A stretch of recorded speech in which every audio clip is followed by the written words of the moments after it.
Okay, let's dive into this. Have you ever stopped to wonder who the 11th richest person in the world actually is? And, more importantly, how on earth could someone with that much wealth completely vanish off the face of the earth without a trace?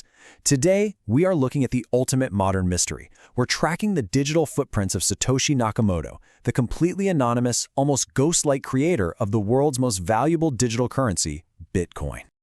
But before we go chasing shadows, let's quickly remember what's at stake here: cryptocurrency.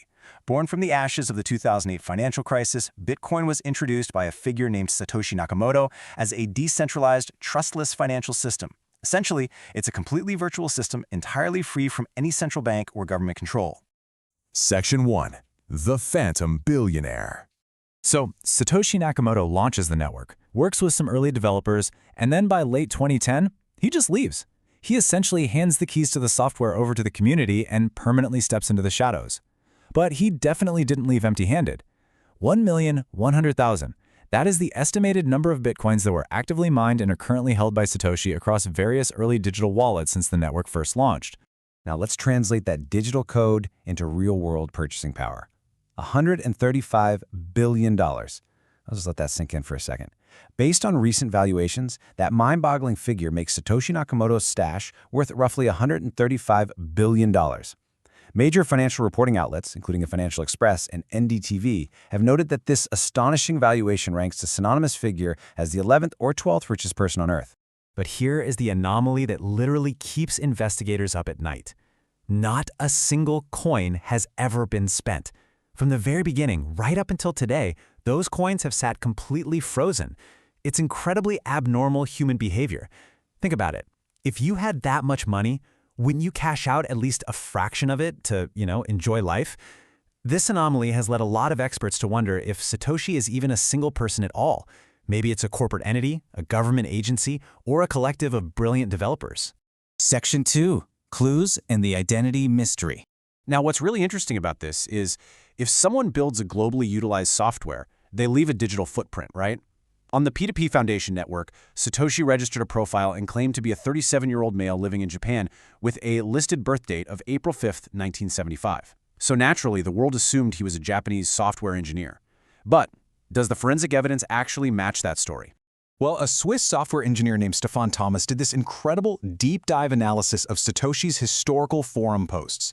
The data showed something fascinating. Satoshi's online activity consistently dropped to absolutely zero between 5 a.m. and 11 a.m. Greenwich Mean Time. Translated to Japan Standard Time, that's 2 p.m. to 8 p.m. in the afternoon and evening. It's highly unlikely that someone living in Japan was consistently sleeping every single day during the prime afternoon hours. Because of this, forensic experts believe this proves he likely lived in Europe or the United States, which completely contradicts his claimed P2P Foundation profile. Of course, with so much wealth and fame on the line, people have naturally tried to claim the throne. Take the 2016 false lead, for example. An Australian man named Craig Wright loudly and famously claimed to be Satoshi Nakamoto. He ran this massive public campaign declaring he was the inventor of Bitcoin. But as soon as the crypto community demanded cryptographic proof, like, hey, just move one of Satoshi's original coins, his narrative totally fell apart. Ultimately, his claims were proven false in court, keeping this ultimate tech mystery alive and well. Section 3. The Market Threat. And this brilliantly illustrates why this isn't just a theoretical internet mystery, it holds immense stakes for the global financial ecosystem right now. Just look at BlackRock, the most powerful asset management firm on the planet, holding over 731,000 Bitcoin for their clients.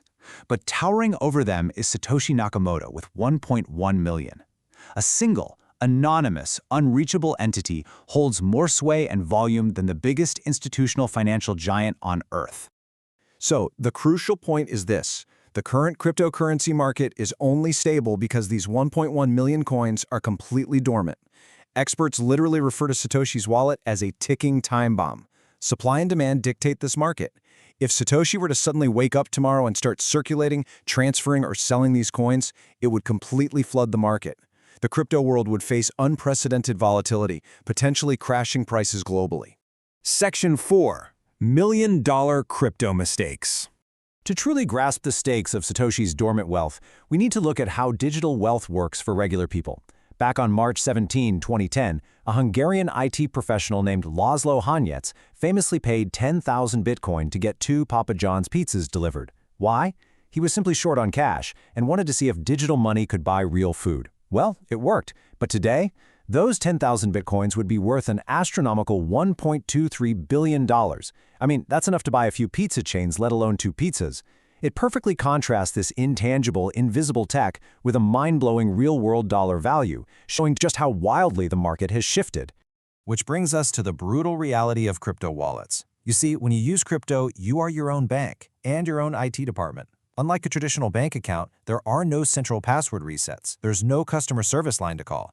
You have absolute reliance on what's called a private key, a super complex string of characters. If you lose or forget it, it's literally like dropping the only physical key to a massive steel safe right into the bottom of the ocean. Sure, some third-party recovery services exist, but they charge massive 25% penalties, and honestly, most of the time, forgetting your keys simply means a permanent loss of your funds. And tragically, this happens way more often than you'd think. Take the story of investor James Howells. He's a man who simply forgot his password and accidentally threw away the hard drive containing his private keys.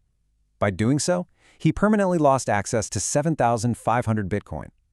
That is $922 million, completely gone forever, buried somewhere in a literal landfill.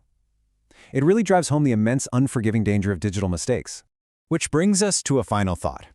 We know Satoshi Nakamoto hasn't touched his $135 billion. Maybe he passed away. Or maybe just like James Howells, he's simply lost his private keys. If the ultimate digital fortune is locked away forever behind a lost password, is it really wealth at all? Or is it just dead code floating around in the digital void? It's definitely something to think about the next time you hear about massive valuations in the crypto world. Thanks for joining this explainer, and remember, guard your passwords.